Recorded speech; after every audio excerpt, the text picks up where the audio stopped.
힘차게 찬양하며 주님 앞에 나가겠습니다.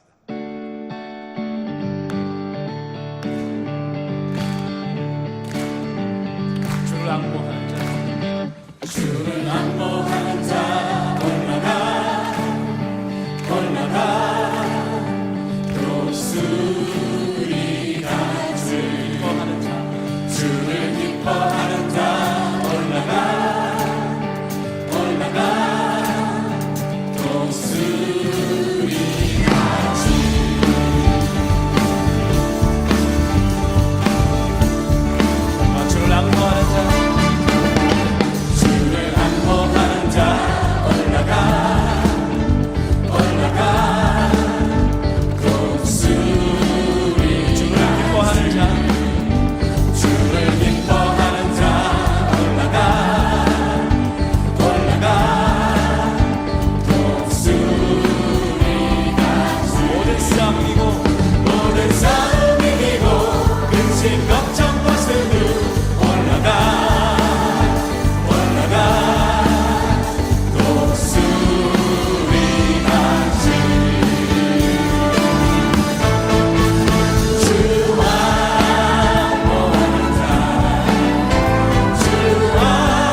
주 바라보는 자, 주 바라보는 자, 주 바라보는 자, 주 바라보는 자, 그가 주 사랑하는 자, 주 사랑하는 자, 주 사랑하는 자, 주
영혼 거룩한 은혜를 향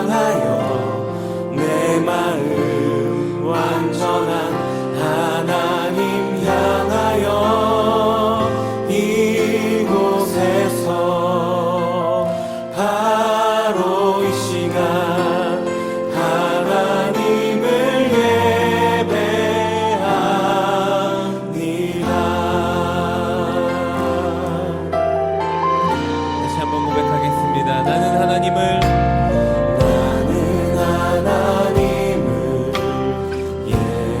예배하는 예배자입니다. 내가 서 있는 곳 어디서나 하나님을 예배합니다. 내 영혼 거룩한 은혜를 향하여 내 마음 완전한 하나님 향하여 이곳에서 바로 이 시간 하나님을 예배합니다. 다시 한번 처음부터 고백합시다. 나는 하나님을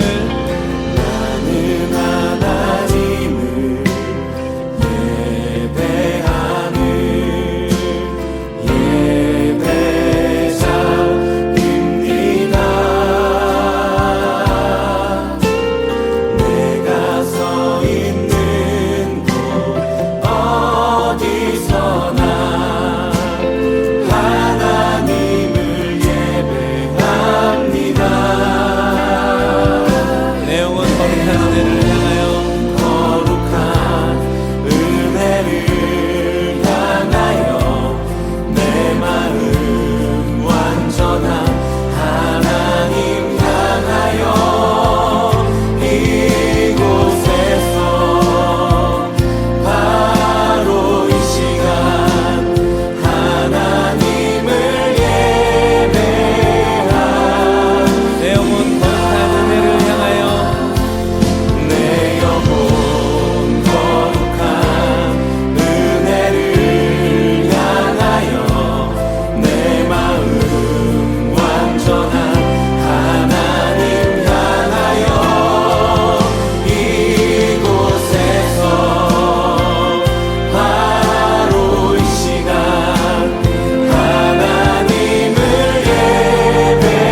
이 간증의 내용을 우리의 고백 삼아서 주님 앞에 기도하며 나가겠습니다.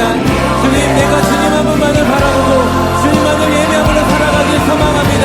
하나님, 나의 삶 가운데 찾아오셔서 하나님의 놀라신 사랑과 은혜를 더하여 주셨던 우리 이 시간 가운데 함께 하셨던 주님의 놀라신 사랑과 은혜가 하나님 우리 삶에서도 우리 삶의 모든 순간순간마다 함께하여 주시고 인도하여 주시옵소서.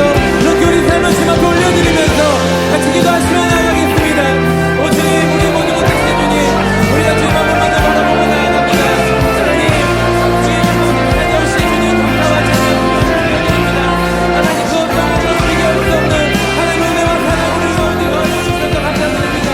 하나님, 우리가 주님을 바라보고 주님의 은혜를 나아갈 수 있도록 함께하여 주신 주님, 우리가 주님만 바라보고 우리 삶을 이뤄나가겠습니다. 시간이 되었습니다.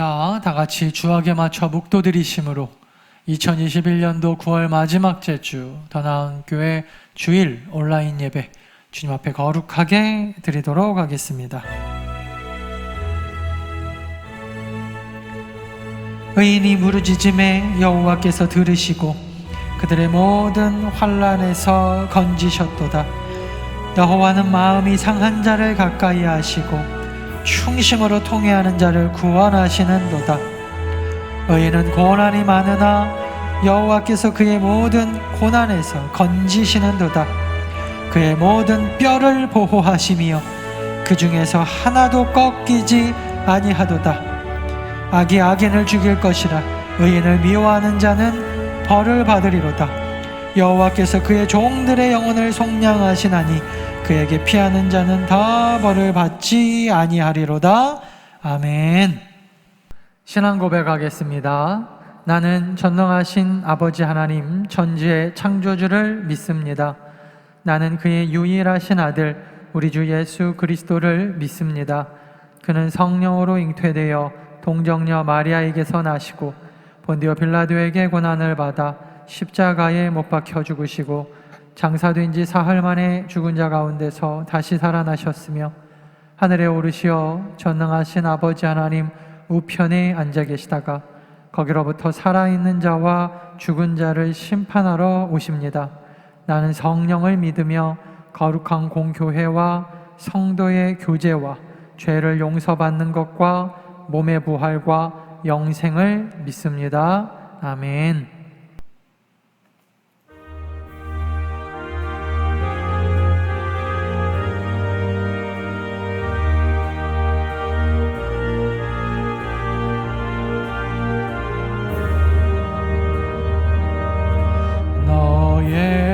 주께 조용히 나가 내 모든 짐 내려놓고 주 십자가 사랑을 믿어 죄 사함을 받으라.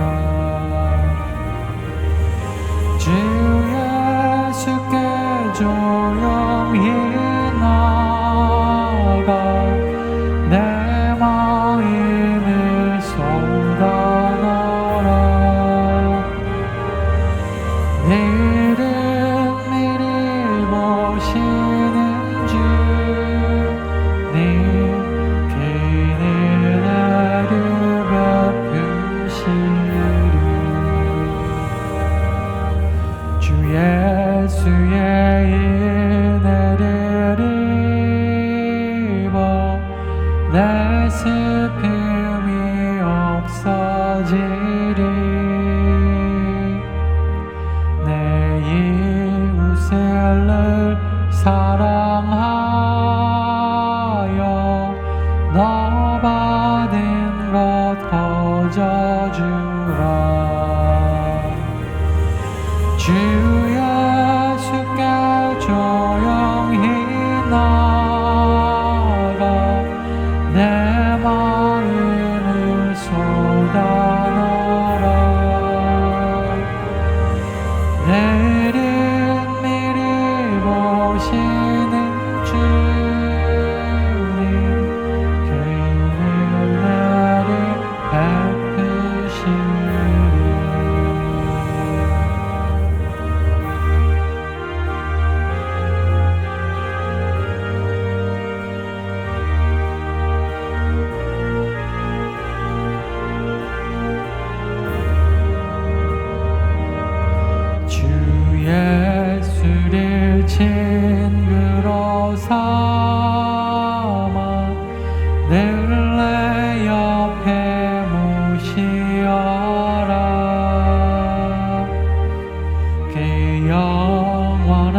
생명샘물에 내 마린 목 죽이어라. 주 예수께 조용히 나가 내 마음을 쏟아놓으라. 미리 보시는 주님 그 은혜를 베푸시오.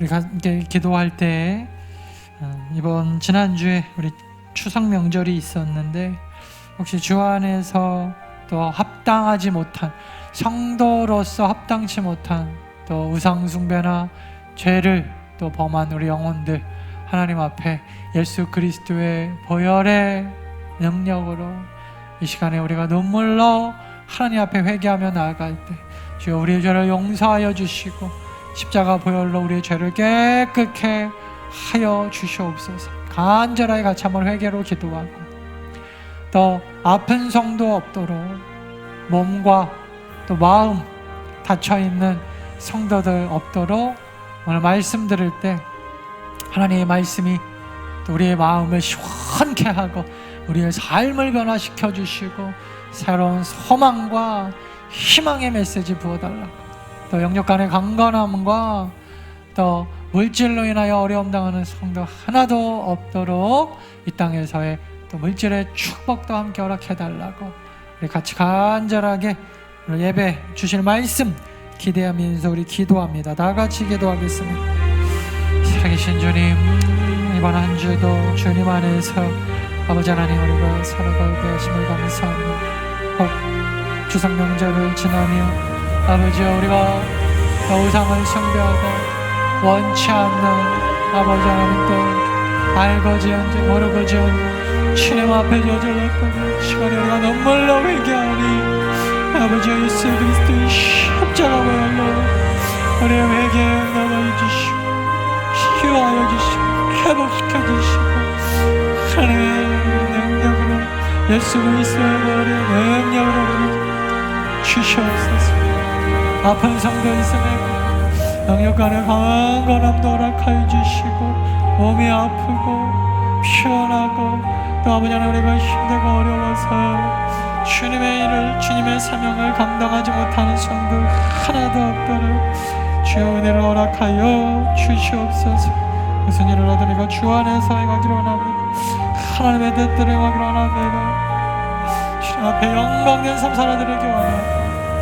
이 땅을 살아가면서 물질로 인하여 어려움 당하는 성도들을 완강하며 매출하게 하며 흐름기둥과 불기둥으로 우리의 삶을 인도하여 주시옵소서.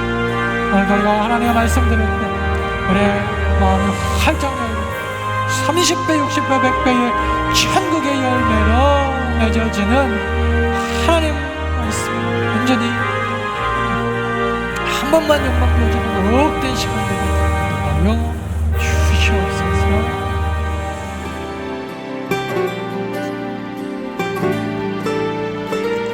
오늘 우리에게 주시는 살아계신 하나님의 말씀은 디모데전서 4장 1절에서 16절까지의 말씀입니다. 그러나 성령이 밝히 말씀하시기를 후일에 어떤 사람들이 믿음에서 떠나 미혹하는 영과 귀신의 가르침을 따르리라 하셨으니 자기 양심이 화인을 맞아서 외식함으로 거짓말하는 자들이라. 혼인을 금하고 어떤 음식물은 먹지 말라고 할 터이나 음식물은 하나님이 지으신 바니 믿는 자들과 진리를 아는 자들이 감사함으로 받을 것이니라. 하나님께서 지으신 모든 것이 선함에 감사함으로 받으면 버릴 것이 없나니 하나님의 말씀과 기도로 거룩하여짐이라. 내가 이것으로 형제를 깨우치면 그리스도 예수의 좋은 일꾼이 되어 믿음의 말씀과 내가 따르는 좋은 교훈으로 양육을 받으리라. 망령되고 허탄한 신화를 버리고 경건에 이르도록 내 자신을 연단하라. 육체의 연단은 약간의 유익이 있으나 경건은 범사에 유익하니 금생과 내생의 약속이 있느니라. 미쁘다 이 말이여 모든 사람들이 받을만 하도다. 이를 위하여 우리가 수고하고 힘쓰는 것은 우리 소망을 살아계신 하나님께 두미니 곧 모든 사람, 특히 믿는 자들의 구주시라.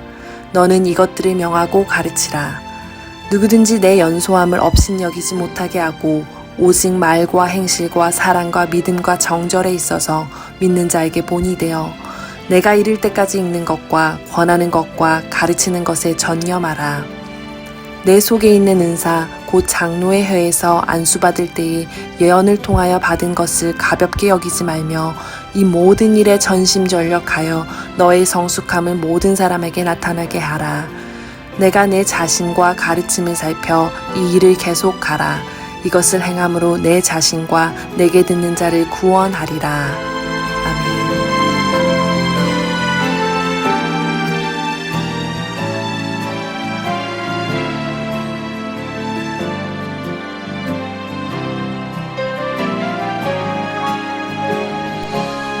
주 안에 사랑하는 여러분, 한 주간도 또 잘 지내셨습니까?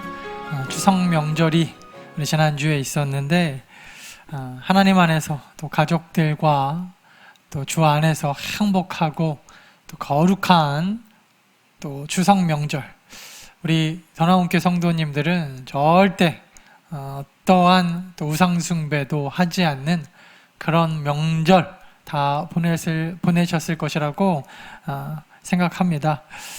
코로나로 인해서 우리 함께 모여서요, 예배도 제대로 드릴 수 없는 요즘, 그래서 많은 우리 성도님들이 저한테 문자도 주시고 또 우리 전화신방 하면서 제가 듣는 얘기가 영적으로 굉장히 많이 지쳐간다, 그런 얘기를 굉장히 자주 듣고 있습니다. 우리 교회뿐만 아니라 우리 목사님들 모임을 해보면 교회들마다 이 4단계가 생각보다 너무나 또 오래 지속되는 바람에 어떻게 우리가 이 신앙의 또 신앙생활의 모습을 하나님이 기뻐하시는 모습으로 제대로 세워갈까, 어떻게 하나님이 기뻐하시는 신앙생활 할 수 있을까, 그 고민들이 굉장히 많으신 것 같아요. 어떻게 하나님이 기뻐하시는 가치 있는 인생으로 살아갈 수 있을까? 여러분, 그렇게 지금 살아가고 계십니까? 성도다운 성도로 하나님께서 여러분 우리를 창조하셨을 때 누군가가 무엇을 창조할 때는 창조의 목적이 있다 그랬죠. 하나님께서 우리 인간들, 김판중 목사를, 더 나은 교회 우리 성도님들 한 사람 한 사람을 계획하셔서 태초에 창조하셨을 때 나는 우리 더 나은 교회 성도들이 이렇게 살았으면 좋겠다. 여러분, 하나님의 계획대로, 하나님의 목적대로, 창조의 목적대로 살아가는 것이 가치 있는 인생이다. 우리는 그렇게 믿습니다. 내 생각과 내 뜻과 내가 원하는 대로가 아니라 우리를 창조하신 하나님의 뜻대로 살아가는 그 인생, 성도다운 성도, 하나님께서 창조하신 목적대로 살아가는 성도, 여러분 그렇게 살아가고 있습니까? 날마다 고민하고 생각하셔야 됩니다. 항상 잊지 말고 생각하며 하나님의 창조의 목적대로 살아야 합니다. 왜 내가 지금 여기에 있고, 나는 어디서 왔고, 이제 우리 모든 성도님들은 다 나이가 드시면 이제 우리가 다 하나님 앞에 서야 될 사람들인데, 결국 우리는 어디로 돌아가는지, 왜 창조되었고, 내가 왜 여기 있고, 어디서부터 왔으며 어디로 돌아가야 하는지, 여러분 그렇게 생각하며 살지 않으면, 하나님이 나를 창조하신 목적대로 살기 위해서 늘 생각하고 살지 않으면 그냥 사는 대로 살게 됩니다. 세상 사람들이 사는 대로, 세상 사람들이 가는 그 길 똑같이 여러분 따라가는 어리석은 삶을 살아가게 됩니다. 하나님께서 인간을, 우리를 창조하신 이유가 무엇이라 그랬습니까? 이사야서 43장 21절 말씀처럼 우리는 하나님을 예배하기 위하여 창조되었고, 하나님을 기쁘시게 하는 삶이 우리가 살아가는 목적이며, 그렇게 살아갈 때 우리 안에 참된 평안과 진정한 기쁨이 넘치게 될 줄 믿습니다. 창조의 목적대로 살아가는 것. 돈 벌려고 사는 인생들 아니에요. 성공하려고 사는 인생들 아닙니다. 여러분, 하나님이 기뻐하시는 가치 있는 인생 살고 있습니까? 날마다 묵상하셔야 돼요. 예배 때만이 아니라 모든 순간순간에 잊지 말고 사셔야 합니다. 사탄은 이것을 계속해서 우리로 하여금 생각하지 못하게 하고, 되는 대로 살게 하고, 그냥 세상의 가치대로, 기준대로 성공하면 좋은 거다, 돈 많이 벌면 좋은 거다, 우리를 자꾸 속이기 쉬운데 그렇게 살면 안 됩니다. 오늘 우리에게 주신 디모데전서 말씀도 이것에 관한 말씀입니다. 디모데 전후서는 사도 바울 자기의 뒤를 이어 에베소 교회에서 목회를 하고 있는, 어떻게 보면 초보 목사죠. 또한 사도 바울이 영으로 낳은 양자, 영적 아들 디모데에게, 자기의 후임 목회자면서 영적 아들인 디모데에게 보내는 편지, 그것이 디모데 전후서입니다. 그렇기 때문에 여러분, 사도 바울은 에베소 교회에서 현재 사역하고 있는, 목회하고 있는 이 영적 아들 디모데가 교회 지도자로서의 그 책임과 직무를 훌륭하게 감당하도록 도와주려고 이 편지를 쓰고 있는 것입니다. 한마디로 디모데야, 목회는 이렇게 해라, 이렇게 목회해라, 그것이죠. 목회 목적을 한마디로 정의한다면요, 목회자의 이 복음 전파, 목회자들이 복음을 전파할 거 아니에요. 그 복음을 듣는 이들로 하여금 구원을 받게 하시려고 하시는, 즉 목회자의 설교를 통하여 성도들이 영적으로 성장하고 구원받게 하시려는 그 목적, 그것이 목회자가 목회하는 가장 중요한 목적입니다. 단순한 인격 수양 아닙니다. 단순하게 자기 개발 아닙니다. 우리는 교회 와서 자기 개발을 하거나 인격을 수양하려고 하는 다른 어떤 여타 종교나 세상의 방법과 다릅니다. 우리는 교회에서 그런 것을 배워가는 것이 아닙니다. 목회자가 전하는 복음을 듣고 회개하고 예수 그리스도 앞에 나아가서 구원을 얻고 구원받은 성도답게 하나님의 백성으로 살아가는 것, 이것을 위하여 우리는 오늘도 훈련합니다. 이걸 오늘 본문에 보니까 뭐라고 되어 있냐면 경건훈련이다, 이렇게 되어 있어요. 구원으로부터 시작하여 믿음이 성장하고 예수 그리스도의 제자답게, 하나님의 자녀답게 이 땅에서 살아가는 것, 이것은요 여러분, 깨달음으로만 되는 것이 아니고 노력해서 되는 것도 아니고 끊임없는 훈련을 통하여 가능한 것입니다. 경건훈련. 그 경건훈련의 리더의 역할을 감당하는 사람이 누구예요? 디모데였습니다. 디모데. 당시 사도 바울과 디모데가요 선교를 하면서 교회를 세웠던 지역이 오늘 본문 보니까 이 마게도냐 지역이었어요. 마게도냐 지역. 이곳의 영적 상태가 오늘 디모데전서에 잘 드러나 있는데, 당시 마게도냐 지역은요 오늘 본문에 보니까 신화 그리고 어떤 뭐 족보 이런 데에 몰두되어 있었다, 이렇게 사도 바울이 이야기합니다. 근데 문제는 여러분, 이게 사회 전반적인 어떠한 그 문화뿐만이 아니라 이 문화가 어디까지 들어왔어요? 오늘 에베소 교회, 또 뿐만 아니라 마게도냐에 있는 전반적인 소위 초대교회 안에, 사도 바울이 세운 여러 교회 안에 이 세상의 문화, 신화와 족보를 중요시하는 이 문화가 교회 안에 들어와서 복음처럼 둔갑해버린 것입니다. 즉 신화와 족보와 복음을 사람들이 구별하지 못합니다. 교회에서 우리가 배워야 하는 것이 복음인지 자기 개발인지 인격 수양인지 헷갈리는 것처럼, 이 당시에는 신화와 족보가 교회 안에 들어와서 복음과 뒤엉켜서 무엇이 진리이고 무엇이 참인지, 그리고 무엇이 거짓이고 또 무엇이 사탄이 주는 속임수인지 헷갈려지기 시작했다는 것입니다. 이게 여러분 교회 안에까지 영향을 미쳐서요, 초대교회는 내부적으로 잘못된 교훈, 신화와 족보가 복음으로 둔갑한 잘못된 교훈을 퍼뜨리는 자들로 인해서 어마어마한 많은 어려움과 혼란을 겪게 됩니다. 그러한 잘못된 교훈 중 하나가 바로 신화와 끝없는 족보 이야기였다라는 거예요.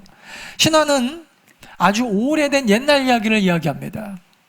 신들을 중심으로 하여 꾸며진 흥미로운 이야기. 이게 나중에 여러분 조금씩 더 발전해서 로마 신화 같은 것들로 발전되기도 했죠. 즉 민간에 떠돌던 갖가지 어떤 설화, 우리나라도 이런 게 있어요. 뭐 당군 신화. 그걸 우리는 역사라고 이야기하지 않습니다. 신화. 뭐 박혁거세가 박에서 태어났다. 이런 것들. 또 종교적인 어떤 이상과 사람 개개인의 주관적인 종교적인 체험, 또 종교적인 어떤 기대, 사상, 설화, 이것이 완전히 그냥 혼합되고 짬뽕에 되어가지고요 만들어진 가상의 이야기, 이게 바로 오늘 본문에 나오는 신화다 그랬어요. 신화다. 특히 여러분 고대 헬라의 시인들이요 이 신화라고 하는 걸 더욱 체계화했다는 거예요. 굉장히 문학적으로 떠들던 그냥 이야기에서 사람들한테 그럴듯하게, 그러니까 사람들이 이 신화에 이제 귀 기울이기 시작합니다. 그것을 통해 종교적 영향력을 행사합니다. 이게 신화와 종교가 합쳐져 가지고 신화가 아닌 신화를 넘어서는 어떤 영향력이 되어버렸다는 거예요. 물론 이것은 역사적 실제가 아닌 허구입니다. 그런데 여러분, 이 허구가 하나님의 창조 섭리를 믿는 신자들에게 쓸데없는 어떻게 보면 허탄한 말장난에 지나지 않는 이것이 교회 안에 들어와가지고 성도들의 이 믿음 그리고 신앙생활을 오히려 더 헷갈리게 만들고 있다는 거예요. 여러분, 이러한 것들은 지금도 얼마나 많은지 모릅니다. 교회 안에서 많은 사람들이 모여가지고 하나님의 말씀을 나누고 은혜를 나누고 이번 추석 때 어떤 일이 있었는지 서로가 서로를 향하여 전도한 것들을 나누고 그래야 될 교회의 모임이요, 어느 날부턴가 세상에 무슨 주식 투자, 자녀 교육, 자기 개발, 그런 것들이 여러분 토론의 장이 되어지고 교회 안에서 그런 것들을 막 가르치고 그것이 복음인 것이냐, 교회 안에 그런 것이 없으면 잘못된 교회이냐. 신화와 족보의 이야기 똑같죠. 베드로가 쓴 여러분 편지에도 보면요, 이 신화라는 말이 베드로 후서 1장 16절에도 나오는데, 여기서 말하는 이 베드로가 말하는 신화는요 당시 초대교회를 뒤흔들었던 소위 영지주의 이단 사상을 가르쳤어요. 영지주의 이단 사상. 영지주의 사상이요 주로 이 신화를 바탕으로 세워졌기 때문입니다. 그리고 이 영지주의에서 시작한 잘못된 이단이 지금도 우리 수많은 이단들의 어떻게 보면은 그 기초가 되었어요. 기초가. 뭔가를 알아야 된다, 깨달아야 된다, 이런 것들 다. 결국 여러분, 초대교회 당시의 신화는요 유대주의 그리고 영지주의의 막 혼합으로 하나님의 주권을 선언하는 복음과는 완벽한 차이가 있었는데, 문제는 사람들이 그거를 헷갈려 가지고 뭐가 복음이고 뭐가 신화고 어디까지가 이단인지를 구별하지 못합니다. 또한 여러분, 이 족보라고 하는 거는 제가 찾아보니까 좀 어려운 말인데 신플라톤주의의 유출설에서 비롯됐다 그래요. 천상적 존재들의 우열관계를 가리키는 일종의 이 계통도에서 여기서부터 나왔는데, 이런 점에서 여러분 끝없는 족보라는 것은요 한마디로 세상에 존재하지는 않지만 사람들이 그냥 믿고 싶어 했던 어떠한 그 천상적 존재들의 계급, 우열을 가리기 위해 벌이는 지루한 논쟁으로 당시 사람들은 이게 왜 중요했냐면 우리 가문이 어떤 가문인가 할 때 이 족보 이야기를 했다는 거예요. 실제로는 역사적으로 존재하지도 않는 이것을 자기의 가문이나 도시의 기원을 헬라, 로마 신화에 등장하는 유명한 신에게까지 다 연결시켜가지고 결론이 뭘까요? 자랑하는 거죠. 자랑하는 것. 왜 사람들이 신화와 족보 이야기에 몰두합니까? 진리이기 때문이 아니라는 거예요. 그냥 자랑하려고. 그러니까 여러분, 이 시대 우리가 교회에 와가지고 사람들이 막 빗대 핑계를 세우면서 때로는 여러분 복음 이외의 것들을 막 목소리 높이는 이유가 뭐예요? 자, 우리 교회 안에서 뭐 나쁜 거는 아니지만 제발 교회 안에서는 여러분 하지 말아야 될 것 중에 하나가 정치 이야기라 그랬죠. 정치 이야기. 왜냐면요 여러분, 정치 이야기는 권력을 뒤에 숨기고 있기 때문에 사람들이 은근히 자랑으로 나아가기가 쉽기 때문입니다. 자녀들의 이야기도 마찬가지고 옛날 라떼 이야기도 마찬가지고, 라떼는 말이야 뭐예요? 다 한물 지나간 자랑 이야기. 이것이 오늘 본문에서 사도 바울이 그토록 경계했던 족보 이야기의 모습과 똑같다라는 것입니다. 문제는 결국 이러한 풍속으로 왜곡된 역사가 교회 안에 막 유포되고 하나님의 섭리에 대해서도 그릇된 해석이 막 난무하기 시작합니다.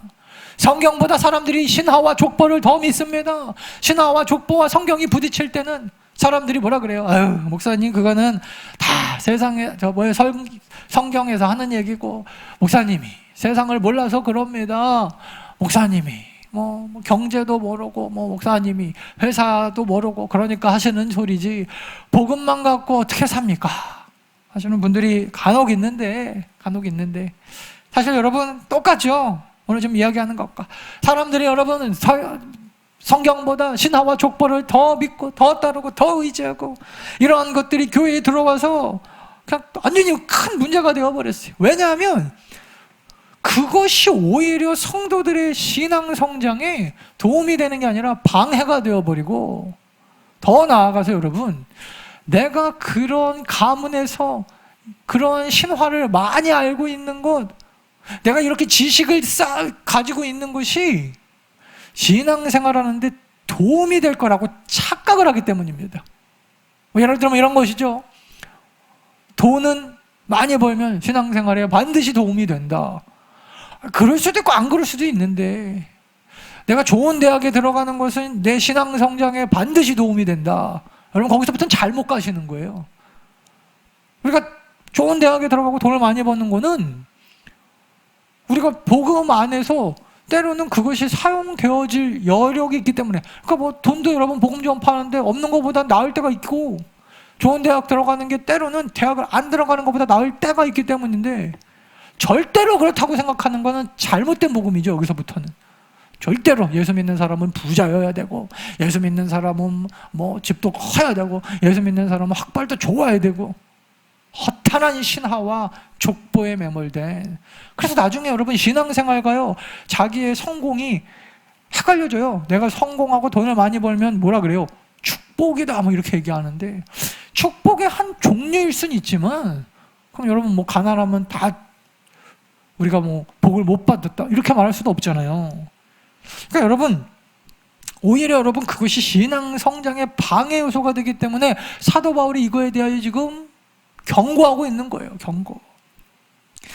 그러면서 여러분 오늘 보면 8절에 보면 뭐라고 되어 있냐면, 이게 중요한데, 육체의 연단은 뭐라고 그랬어요? 유익이 있긴 있다. 약간 있다. 약간. 여기서 말하는 육체의 연단은 고대 운동 경기자들이요, 경기에 나가기 전에 부지런히 훈련하는 모습을 말하는 것이지만, 제가 주석을 여러 번 찾아봤는데 이런 표현이 있더라고요. 좀 더 이걸 확장된 의미로 보면 육체를 단련하기 위한 운동뿐만 아니라 소위 말하는 외식적인 신앙 행위, 누군가에게 보이기 위한 기도, 금식 등을 포함하는 요식적 신앙 행위, 더 나아가서 우리가 소위 신앙생활하는데 필요하다고 여기는 세상의 여러 가지 요소들, 그 모든 것들을 다 포함하는 것이다. 이거를 오늘 사도 바울은 뭐라 그랬어요?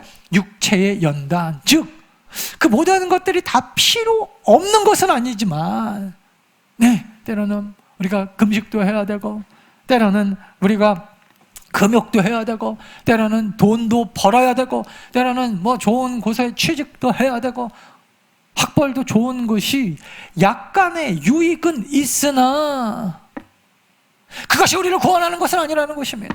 그것이 전부는 아니고, 그것이 신앙생활의 목적과 내가 창조된 지원받은 목적은 절대로 아니다라는 거예요. 진짜 정말 중요한 건 뭐예요? 뒤에 나오죠. 그거보다는 동그라미 별표 한 10개 놓으십시오. 경건이 중요하다. 경건은 범사에 유익하니 금생과 내생, 즉 이 땅에서의 삶에서도 경건은 우리를 유익하게 하고, 죽어서 우리가 하나님의 품에 안길 그 나라에서도 경건은 유익한 것이다. 할렐루야, 이거죠. 근데 여러분, 그렇다면은 중요한 건 이거예요. 약간의 유익이 있는 육체의 연단, 유익이 없지는 않은데 이것이 왜 위험하냐는 거예요. 이것이 신앙생활을 하는데 왜 위험한가?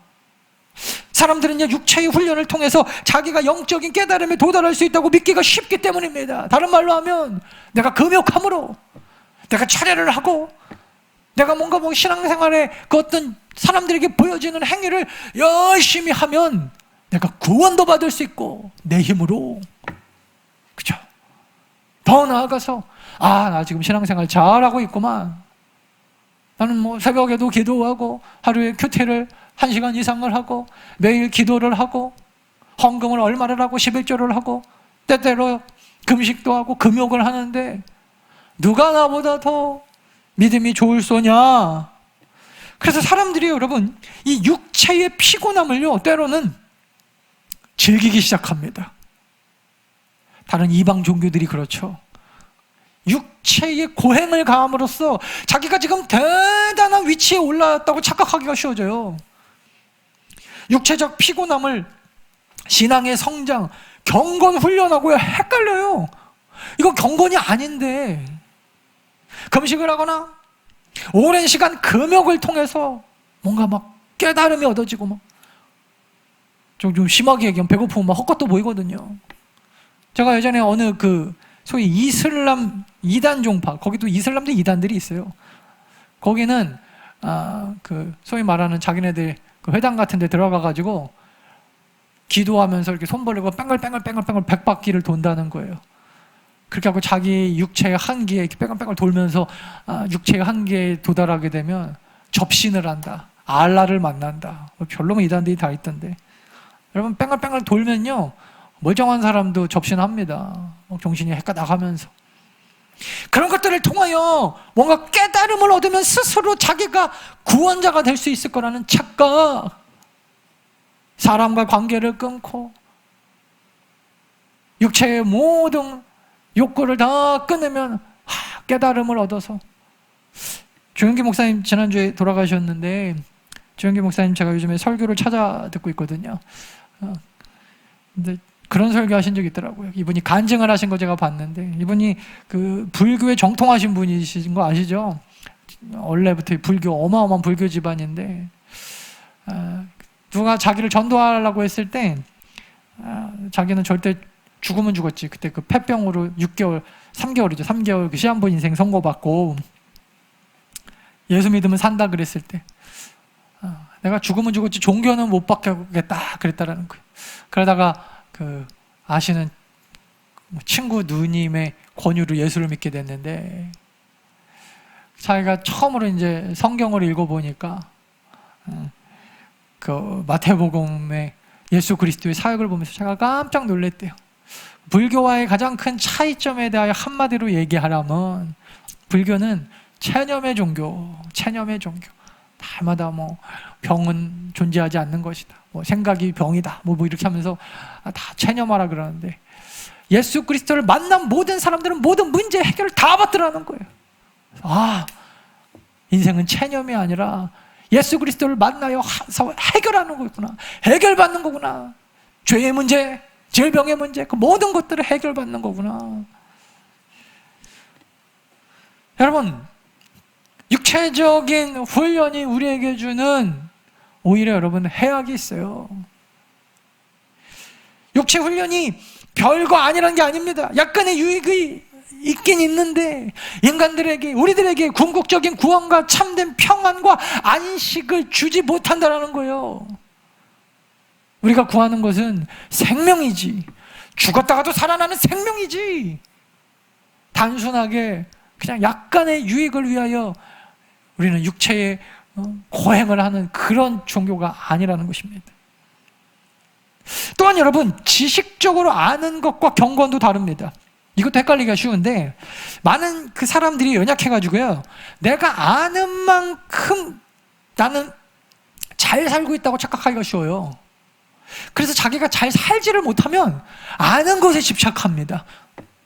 그 대표적인 게, 여러분 그 사람들이 막 기도를 열심히 하고 싶은데 기도를 잘 못하거나 막 기도를 더 많이 하고 싶은데 어떻게 하면 기도할 수 있을까? 그런 분들이 여러분 가장 많이 하는 게 뭐예요? 오늘부터 내가 기도에 관한 책을 좀 찾아보리라. 그래서 막 기도에 대하여 뭐 이런 기도 저런 기도, 야, 이 사람은 이렇게 기도했고 저 사람, 야, 그 기도에 대해서 깨달음을 얻으면 자기가 기도한 것만큼의 기쁨을, 그 평안함을 느낍니다. 내가 기도에 대해서는 이 정도는 알지. 여러분 아는 만큼 잘 살고 있다고 믿으려고 하는 경향, 그게 누구에겐가는 다 있어요. 물론 아는 것은 중요합니다. 알아야 그렇게 살 수 있기 때문입니다. 사도 바울이 로마서에서 뭐라고 했습니까? 로마서 2장 13절에 보니까 하나님 앞에서는 율법을 듣는 자가 의인이 아니요 오직 율법을 뭐요? 밑줄 행하는 자라야 의롭다 하심을 얻을 것이다. 예수님의 말씀처럼 마태복음 7장 21절에는 뭐라 그랬어요? 나더러 주여 주여 하는 자가 다 천국에 들어가는 게 아니고 하늘에 계신 내 아버지의 뜻대로 행하는 자. 할렐루야. 행하는 자. 결국 여러분 율법을 알고 그것으로 깨닫고 하나님 앞에 주여 주여 하는 것보다 더 중요한 게 뭐예요?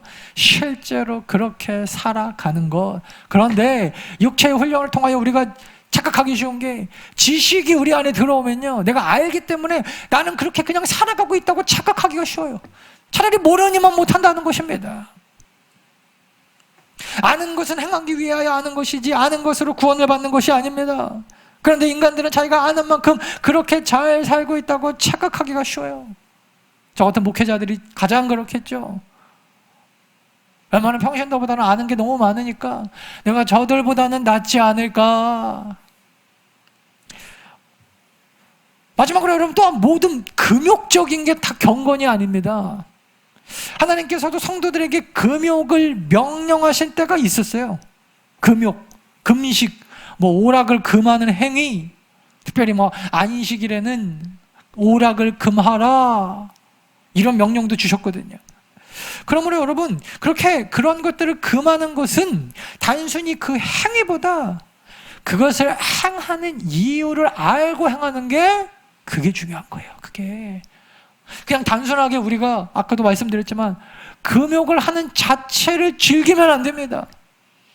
나는 이 정도로 참는 사람이야, 밥을 안 먹어도 나는 참을 수 있어. 나중에는요 여러분, 제가 예전에 그 어느 다큐멘터리를 봤는데 세상에 온갖 시름, 걱정, 근심 가지고 이분이 그 뭐 어느 종교를 찾아갔어요. 근데 그 종교에서는 절을 시키더라고요. 3000번만 절해라. 너의 모든 문제가 해결될 것이다. 그때 이 사람이 처음에 막 이렇게 어거지로 막, 그리고 정말 3000번이 지나니까 얼굴이요, 하나님의 얼굴처럼, 정말 하나님처럼, 분명히 여러분 다리는 후들후들거려갖고 앉아있지도 못하는 사람인데 얼굴 표정은, 그리고 이 그 다큐멘터리 PD가 그 3000배 전, 후 이거를 딱 비교하고 화면에 보여주더라고요. 자, 그걸 보면서 이게 종교구나, 이게 종교구나. 사람이 여러분 육체적인 어떤 그 뭐랄까요, 막 그걸 막 가하면요, 막 해를 가하면 오히려 어떠한 경우에 사람들이 그걸 참고 견디고 인내하면서 뭔가 어마어마한 깨달음을 얻는 것 같아. 금욕, 금식, 오락을 행위를 금하면서 사람들이 착각하기 쉬운 게, 내가 금욕하는 것으로 경건하여지는구나. 착각이라는 거예요. 착각. 여러분 왜 금욕하는지 목적도 없고 그냥 단순하게 안 먹고 안 자고 오락을 금하는 것이, 여러분 그게 중요한 게 아닙니다. 왜 하나님께서 우리에게 그러한 것들을 요구하시는지, 중요한 게 뭐예요? 내가 하나님보다 더 사랑하는 게 있느냐를 확인하는 거예요. 때로는 여러분 우리가 먹는 것 때문에 하나님 버릴 때도 있죠. 오락 때문에 하나님 버릴 때가 있어요. 그때 알게 되는 거죠. 하나님께서 기뻐하시는 금욕, 금식 있다니까요. 단순하게 그냥 여러분 그냥 무조건 욕구를 참는 것이 기독교가 아니라는 것입니다. 다시 말해서 여러분, 잘못된 금욕도 있어요. 이단들이 여기에 지금 매여 있는데, 이단들은요 오로지 어떠한 행위에 몰두합니다. 오늘 1절부터 볼까요? 성령이 밝히 말씀하시기를 후일에 이단들이 믿음에서 떠나, 그 믿음이 아니거든요. 미혹하는 영과 귀신의 가르침을 따르려 할 건데, 이게 여러분 오히려 미혹하는 영과 귀신이라는 거예요. 2절, 자기 양심이 화인을 맞아서 외식함으로 거짓말하는 자들이라. 이 사람들 봐라, 결혼도 못하게 한다. 예, 때로는 여러분 우리가 하나님의 뜻 안에서 결혼을 못할 때도 있어요. 그런데 이러면 그런 문제가 아닙니다. 그냥 하지 말라는 거예요. 남자 여자는 더러우니까, 성적인 결합은 더러우니까 이러면서 음식을 먹지도 말라. 예, 때로는 하나님께서 우리에게 금하신 음식이 있는 것도 사실입니다. 그런데 왜요? 그 음식 때문에 하나님과의 관계가 멀어지면, 여러분 술 마시면 거룩해집니까? 취해지죠. 예전에 유대인들 어떤 그 전승에 의하면은 술을 금한 이유가 뭐라 그랬어요? 술을 처음에 만들 때 무슨 원숭이도 넣고 또 개도 넣고, 그죠? 뭐도 넣고, 그래서 술만 먹으면 원숭이처럼 춤도 췄다가 개처럼 기어도 다녔다가, 재밌으라고 만들어낸 얘기지만 술 먹고 여러분 거룩해질 수가 없어요. 그죠? 그런 것들은 하나님이 금하시죠. 그런데 그냥 단순하게 어떤 음식물은 무조건 먹지 마라, 이유가 없습니다. 근데 여러분 오늘 사도 바울은 뭐라 그럽니까? 음식물은 하나님이 지으신 바니 믿는 자들과 진리를 아는 자들이 감사함으로 받고 먹으면 된다. 하나님께서 지으신 모든 것이 선하기 때문에 감사함으로 받으면 버릴 것이 없나니 말씀과 기도로 거룩해지는 거지, 음식 때문에 우리가 거룩하고 거룩하지 않은 게 아니다라는 거예요. 아니다. 다시 말해 여러분, 단순하게 금욕만을 위한 금욕은요, 인간들의 육체를 오히려 즐겁게 하는 금욕이 됩니다. 금욕을 즐겨요. 하나님보다 더 즐깁니다. 스스로 금욕하면서 나는 이 정도도 참을 수 있는 훌륭한 인간이라는 교만으로 흘러가기가 쉽다는 거예요. 금욕을 통해 스스로 하나님 자리에 올라가는 금욕도 있더라는 것입니다. 그러므로 여러분, 성경적 교리 안에서 예수 그리스도의 복음의 진리보다 앞서는 금욕은 금욕이 아닙니다. 그 교만이에요. 그거 가지고 사람들 평가하고, 왜 너희는 금식하지 않냐? 목사님은 왜 금식 안 합니까? 왜 저 권사님은, 장로님은 금욕하지 않고 왜 저럽니까? 그래갖고 자기가 막 하나님의 자리에서 평가하고 판단하고, 당신들은 가짜요, 나는 안 돼. 이거는 바리새인들이죠. 나는 일주일에 2번씩 금식도 하고 뭐도 안 먹고 자랑하려고 하는 금식, 자랑하려고 하는 금욕, 하지 마라. 그 교만이라는 거예요. 교만. 결혼 문제, 음식 문제를 통하여 누군가를 정죄하고 자기가 높아지고 그것으로 종교를 만들어서 자기가 교주가 되고, 어리석은 성도들을 잘 속여가지고 달래가지고 양심에 화인을 맞은 거짓말쟁이들이 그렇게 이단들 어떤 종파 만들어 놓고 수십만 명 사람들을 지금 속이고 있잖아요. 그런데 왜 넘어가요? 왜 넘어가? 14만 4천 명 안에 왜 그렇게 들려고 집착합니까? 바보들 같이. 정신 차려야죠. 사랑하는 여러분, 믿음이 뭘까요? 믿음은요, 단순히 그냥 내 안에 있는 어떠한, 내가 그냥 노력하지 않아도 믿어지는 그걸 믿음이라고 성경에서는 이야기하지 않아요. 사람들이 여러분 성경은 안 믿어도 추석 때 조상들이 내려와서 자기네들이 차린 음식 먹을 거라는 건요, 다 믿습니다. 믿으려고 노력하지 않아도 믿어요. 그게 믿음입니까? 아니에요. 믿음은요, 노력하지 않아도 그냥 내 안에 있는 어떠한 선함적 지식과 세계관이 믿음이 아닙니다. 성경에서 말하는 믿음은요, 거룩한 파괴 작업이에요. 진정한 성경적 믿음은 진리 그 자체여야 합니다. 이것은 우리 속에 있는 우리의 경험을 통해서 잘못 형성되어진 거짓 세계관들을요, 성경적 세계관으로 파괴하고 복음으로 그 파괴된 세계관을 성경적으로 다시 세워나가는 이 거룩한 파괴 작업, 그리고 다시 한번 거룩하게 세워나가는 작업, 이게 믿음이라는 거예요. 믿음. 안 믿어진다고 여러분 우길 게 아닙니다. 여러분들이 믿는 믿음은 뭐 조상들이 내려갖고 무슨 음식물 차려 먹는 거는 그게 무슨 과학적이라고 믿습니까? 참 신기하죠? 그런 건 누가 안 가르쳐도 다 믿는데 성경이 말하는 건 못 믿겠대요. 못 믿을 걸로 따지면 둘 다 똑같은데. 그러므로 믿음은요, 성경 안에서 진리를 찾아가는 작업이고 내 세계관을 깨트리고 성경적 세계관을 세워나가는 거지. 안 믿어진다고 여러분 그냥 땡깡 부릴 때가 아니에요 지금. 이를 위해서 사도 바울은 디모데에게 네가 먼저 믿음의 본을 보이라고 말씀합니다. 단순하게 얘기하면 목회자가 성도들에게 먼저 본을 보이라는 것이죠. 조금 더 확장해서 적용해보면 믿음의 성도들, 먼저 믿은 자들이 아직 믿지 않는 자들에게 본을 보여라. 그게 오늘 디모데 전후서, 특별히 오늘 디모데 전서의 내용 아닙니까? 한마디로 요약하면 이렇게 본을 보이면서 목회해라. 사도 바울은 디모데가 하나님의 말씀을 명령하고 가르치는 것뿐만 아니라 너부터 먼저 행해라. 그게 본이 되는 생활이다. 그렇게 가르칩니다. 하나님의 뜻을 가르치신 예수님도 그러셨던 것처럼 사도 바울도 뭐라 그랬어요? 나를 본받으라고 말씀하셨던 것처럼 디모데야, 네가 먼저 본을 보여서 경건을 훈련시켜야 된다. 저 사람들은 허탄한 신화와 족보 이야기들, 또 그것이 믿음인 양 지식을 아는 것, 육체적인 훈련, 이것을 자꾸 신앙생활하고 헷갈리고 복음하고 헷갈리는데 네가 먼저 본을 보여야 할 경건은 이것이다. 그래서 크게 세 가지로 이야기하고 계신데, 이건요 여러분, 목회자가 성도들을 경건에 이르도록 영적으로 훈련시키는 데 있어서 목회자가 본이 되지 않으면 사명을 감당할 수 없기 때문에, 다시 말하면요, 선교적 사명을 가지고 살아가는 우리 더나온교회 성도님들 마찬가지겠죠. 성도님들이 먼저 이 본을 보여서 이 신앙의 열매를 풍성하게 맺으셔야 돼요. 그래야 여러분들의 삶을 통하여 복음이 전파되기 시작합니다. 어떤 사람을 본받는다라고 하는 것은 그 사람을 닮아간다는 것이기 때문에 우리가 본을 보여 누군가를 양육해야 되는데, 자, 말씀 마치면서 결론적으로 성도들이 훈련해야 될 궁극적인, 그렇다면 경건이 뭔가? 궁극적인 경건.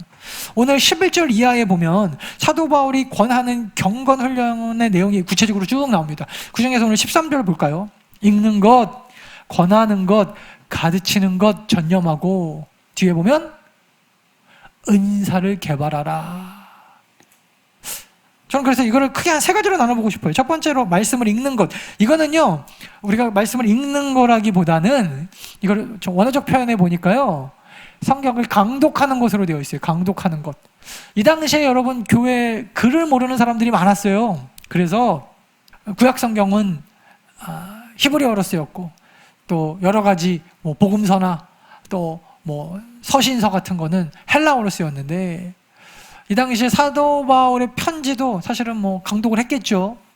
그리고 디모데가 강독했던 건 구약 성경일 텐데, 그 성경을 글을 모르는 사람들 앞에서 예배 시간에 크게 강독하는 것, 이거를 읽는 거다. 이게 너무나 중요하다는 거예요. 너무나 중요하다. 이거를 조금 제가 요즘식으로 적용을 해보면요, 성경 강독을 지금으로 바꿔 말하면 성경에 대한 원어적 해석, 이거 알아야겠죠. 이거 모르니까 이단들에게 넘어가고 신천지가 뭐라 그래요? 한글 성경만 갖고 합시다. 바보 같은 소리인데. 원어적 의미, 그러니까 저는 설교 준비할 때 제가 주석이나 이런 것들을 많이 찾아보는 게, 그래야 원어적인 의미를 제가 알 수 있고, 저는 성경 읽을 때 개혁판뿐만 아니라 쉬운 성경, 세번역본, 그다음에 우리말 성경도 제가 읽고, 현대인의 성경 다 읽거든요. NIV까지. 그러니까 여러분, 그런 걸 통틀어서 공통적으로 이건 어떤 의미겠구나 알아야 된다는 거야. 알아야 돼. 리더는요, 팔로워보다 더 많이 알아야 합니다. 지식이 중요합니다. 모르면 가르칠 수 없기 때문이고, 그러므로 여러분, 지금은 우리가 코로나 때문에 이러고 있지만 하여튼 성경 공부 많이 하셔야 돼요. 죽는 날까지 우리가 성경 공부하셔야 됩니다. 그냥 영성, 기도 많이 하고 이런 걸로는 부족해. 두 번째로 여러분, 권면과 가르침, 말씀 사역의 이 두 가지 목적인데, 목회자의 가장 중요한 책무가 성도들을 권면하고 바로 세우는 것, 그리고 복음의 진리를 지혜롭게 변증하여 복음을 가르치는 거 아니에요? 특별히 여러분 여기서 이 권면이라고 번역된 거 제가 우리말 성경에 보니까 여기만 설교라고 번역되어 있더라고요. 설교. 즉 하나님의 말씀을 설교하는 일이 성도들로 하여금 위로도 하지만 잘못도 지적하고 바로 세우는, 권면하고 가르치는 거 다 포함한다라는 거예요. 또한 여러분 설교는요, 본문을 주의하고 이게 중요해요. 현재에 맞게, 우리 성도님들의 삶에 맞게 적용하여 풀어주는 걸 설교라고 합니다. 아니면 그냥 강독만 하면 되죠. 왜 설교가 필요해요?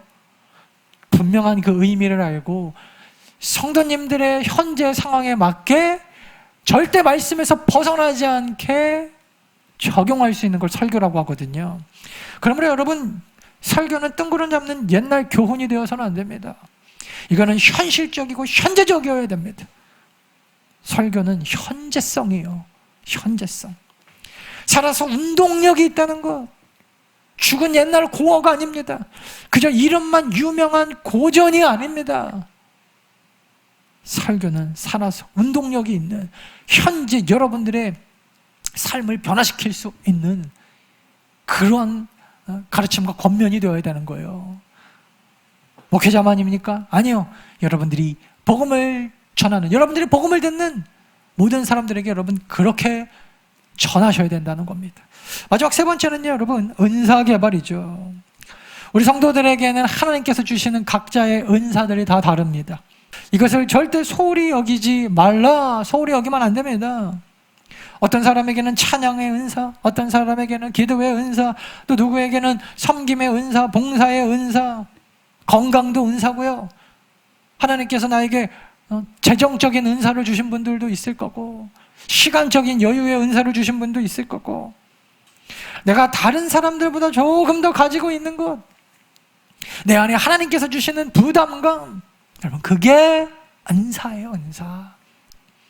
이것은 서로 누가 더 낫다고 자랑하지 못합니다. 합력하여 선을 이루라고 주님께서 우리 교회와 우리 성도들에게 주신 거예요. 선교가 무엇입니까? 바로 하나님께서 내게 주신 은사 가지고 교회 세워나가는 게, 이게 전도고 이게 선교거든요. 하나님께서 나에게 주신 은사 가지고 내가 교회를 섬김으로 교회가 부흥되고, 나의 섬김으로 막 교회의 사람들이, 믿지 않는 자들이 모여들고, 우리 교회가 나의 은사와 섬김으로 하나님이 기뻐하시는 모습으로 막 세워질 때 선교적 사명을 감당하는 교회가 되고 성도들이 되는 겁니다. 어렵게 생각하실 필요가 없어요. 주님 다시 오실 그날까지 하나님께서 내게 주신 은사 가지고 교회를 잘 섬기고 하나님의 말씀을 읽고 묵상하고 가르치고 권면하는 훈련을 통하여, 이 경건의 훈련을 통해 범사에 유익하고 이 세상과 앞으로 올 세상의 영생까지 약속받는 약속의 성도들, 더 나은 하나님의 자녀들 다 되어지시기를 주님의 이름으로 축원합니다. 주님 오시는 그날까지 우리가 경건훈련 게으리하지 않고 하나님의 말씀을 읽고 전파하고 서로 나누는 일에 게을러하지 않고 우리가 끝까지 이 사명 잘 감당할 수 있게 해달라고 우리 결단하며 나아갑니다. 주님 다시 오실 때까지 나는 이 길을 가리라.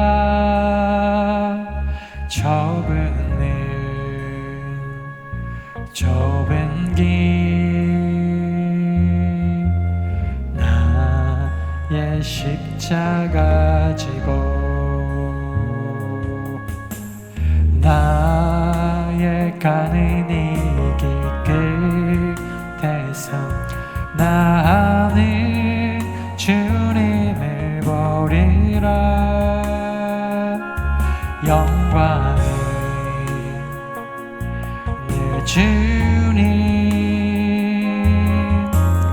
나를 맞아주시리.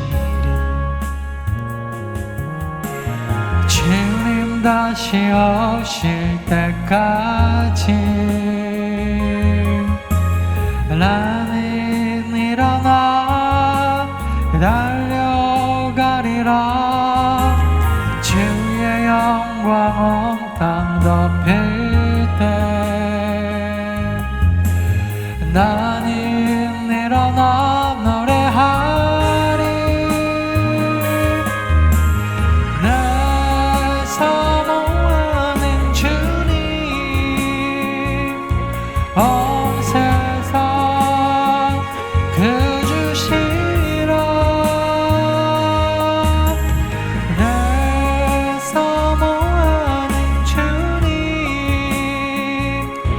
영광의 왕이시라.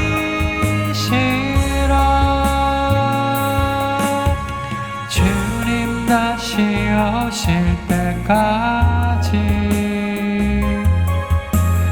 나는 일어나 달려가리라.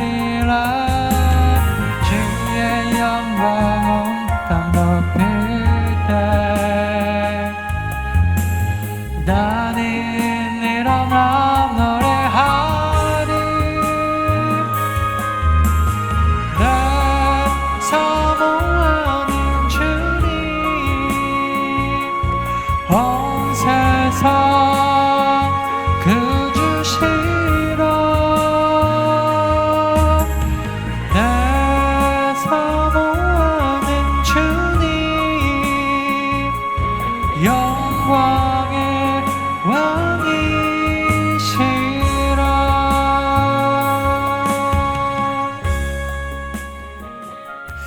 같이 한번 기도할 때 오늘 말씀 생각하시면서 여러분, 우리가 착각하면 안 됩니다. 그냥 단지 육체적인 거룩한 또 금욕하는 그런 것들이 진정한 경건과 거룩인 줄 알고 혹시 착각하며 살아가고 있지는 않았는가. 여러분들이 하시는 모든 신앙의 행위들이 정말 하나님이 기뻐하시고 하나님이 인정하시고 하나님이 원하시는 신앙의 모습인지, 여러분, 그것만이 복음입니다. 우리가 단순하게 어떤 행위를, 그냥 금욕을 원하시는 것이었으면 예수 그리스도가 굳이 십자가에 못 박혀서 돌아가실 필요도 없는 거예요.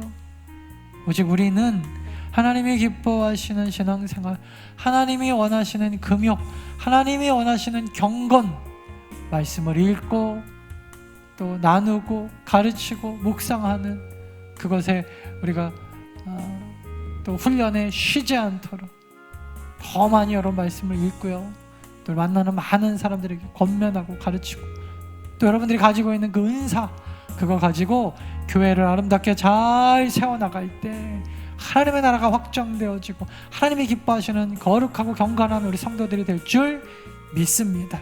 우리 그 마음으로 다 같이 한번 결단하며 기도합니다. 다 같이 기도하겠습니다. 살아계신 주님, 우리는 연약합니다. 주님 오시는 그날까지 우리가 이 일을 감당할 수 있는 힘과 성령의 능력, 은사 허락하여 주시옵소서. 내가 가는 이 길이 좁은 길이고 좁은 문이고 십자가를 지고 가야 하는, 피를 흘리며 예수 그리스도를 따라가야 하는 길이지만, 아버지여, 우리에게 오늘도 성령으로 충만하게 인도하여 주사. 네, 주님과 함께 가는 이 길 외롭지 않게 하시고 피곤치 않게 하시고 건배치 않게 하시고, 오직 하나님의 뜻 안에서 우리가 무엇을 행하든지 무슨 일을 하든지 하나님께서 기뻐하시는 거룩한 삶 살아드리는 우리 믿음의 성도들 다 되어줄 수 있도록 주님 역사하여 주시고, 주님께서 우리에게 말씀하신 바 하나님의 말씀을 온전히 읽고 거룩하게 우리가 묵상하고 또 그 사명을 잘 많은 사람들에게 또 전하고 또 권면하고, 우리가 가진 달란트, 은사를 가지고 하나님의 교회를 잘 세워나갈 수 있는, 하나님의 나라를 아름답게 세워나갈 수 있는 더 나은 하나님의 자녀들 다 되어지길 도와주시옵소서. 그렇게 한 주도 승리하도록 주님 오시는 그날까지 날마다 이 경건생활 절대 놓지 않는 우리 성도들 되어지길, 오늘도 복음 안에서 승리하는 성도들 다 되어지길 주시옵소서. 지금은 우리 주 예수 그리스도의 은혜와 하나님 아버지의 무한하신 사랑과 성령의 감화 감동 충만 교통하심이 더 나은 교회 모든 성도들 머리 위에와 앞길 위에, 각 가정들 위에, 일하시는 직장과 사업터와 삶의 모든 터전들 위에, 또 정치하시는 위정자들과 북한 땅과 세계 각지에서 선교하시는 선교사님들 그 사역들 위에 이제로부터 영원토록 함께 있을지어다. 아멘.